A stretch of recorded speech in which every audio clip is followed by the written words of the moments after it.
Olá, pessoal. Bem-vindos ao quadro Aconteceu na História da Igreja.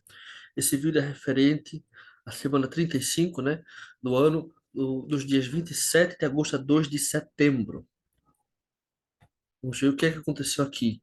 27 de agosto de 1971, a igreja fez pela primeira vez uma conferência geral diária.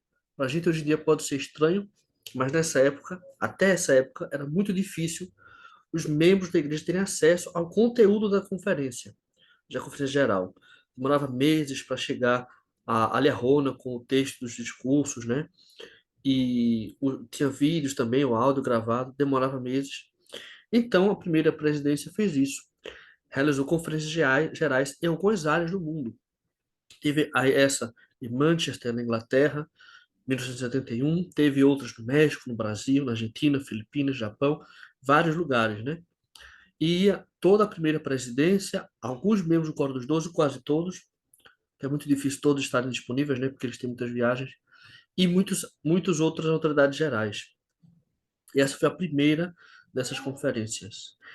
Em 28 de agosto de 1987, o Templo de Frankfurt, Alemanha, foi dedicado pelo presidente Ezra Taft Benson. Em 28 de agosto do ano 2002, o presidente Hinckley dedicou esse templo aqui, o Templo de Newport Beach, Califórnia. Vejam que jardim belíssimo, né? Você está no jardim, parece que está já dentro do templo, tão bonito que ele é. E em 29 de agosto de 1877, faleceu Brigham Young, o segundo presidente da igreja. Ele tinha 76 anos de idade. 29 de agosto de 2010, o templo de Kiev, Ucrânia, foi dedicado pelo presidente Hinckley. É o primeiro templo até hoje dessa missão, né? Desse país. A Ucrânia tem duas missões da igreja, tem algumas estacas. E é o templo que atende toda a Europa Leste, inclusive os membros da Rússia. Iam para aí, né? Agora não estão podendo ir, mas vejam que templo diferente, né? O estilo dele é bem diferente. 30 de agosto, Martin Harris voltou para a igreja em 1870. Nesse dia, ele chegou em Salt Lake, se reuniu com Brigham Young, né? E outros líderes, e ele pediu para voltar para a igreja e foi readmitido, né? Foi aceito de braços abertos. Então é importante a gente saber que ele, mesmo tendo se afastado da igreja, ele voltou, porque ele não tinha perdido o testemunho. O testemunho, de alguma forma, fez ele voltar, mesmo depois de tanto tempo, né? Setembro, não sei o dia exato, eu não encontrei, eu pesquisei, mas não encontrei. Mas nesse dia, Thomas G. Yates deu a primeira aula do seminário. Isso foi em 1912, mais de 100 anos atrás, né? 110 anos atrás, né? Foi numa escola, uma aula que era parte do currículo da escola, numa escola pública de ensino médio na Estaca Granite, não sei como seria em inglês isso não, em Utah. E também em setembro de 1971, aconteceu algo interessante, porque até esse dia, até agosto, todas as mulheres da igreja que queriam fazer parte da Sociedade de Socorro tinham que se inscrever na Sociedade de Socorro. A partir desse dia, elas passaram a ser parte automaticamente da Sociedade de Socorro. Quando era batizado na igreja, já é membro da Sociedade de Socorro. Antes não era assim. Inclusive no início, né, na época de Emma Smith, elas tinham que provar que tinham virtudes, qualidades, um compromisso com essa instituição, né? Depois não, passou a se considerar que por ser batizado você já está se comprometendo com a causa da Sociedade de Socorro, você já tem nível de dignidade suficiente para ser parte da Sociedade de Socorro, né? Então passou a simplificar isso aí. No ano 2000, a igreja chegou a ter 11 milhões de membros.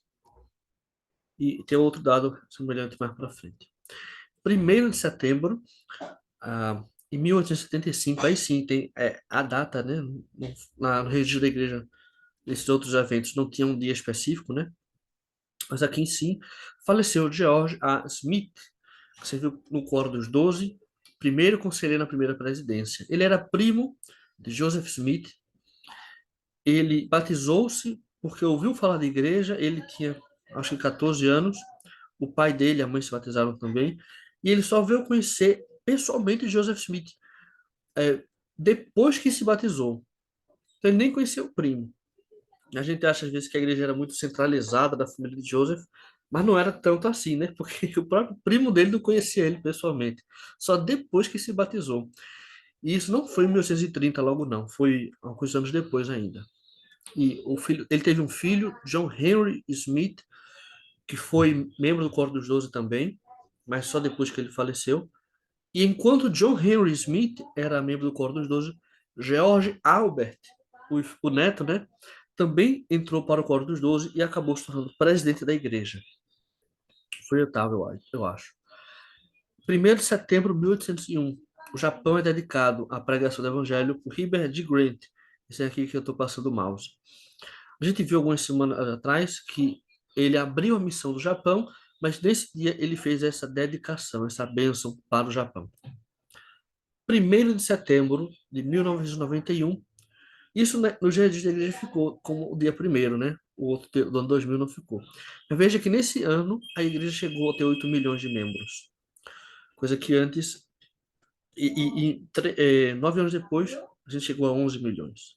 E 1º de setembro de 2019, o presidente Nelson esteve aqui no Brasil e fez esse devocional para os santos dos últimos dias. Eu espero que vocês se lembrem. Quem já era membro nessa época tem que se lembrar. E nesse mesmo dia, em 2019, 1º de setembro, o templo de Porto Príncipe, Haiti, foi dedicado pelo Elder David Abedna. E em 2 de setembro de 1898, Wilford Woodruff, que era o quarto presidente da igreja, né, foi o quarto presidente da igreja, faleceu em São Francisco, Califórnia. Ele tinha 91 anos.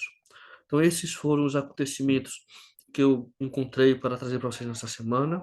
Espero que tenham gostado e deixem seus comentários, sua curtida. E espero vocês na semana que vem. Até mais.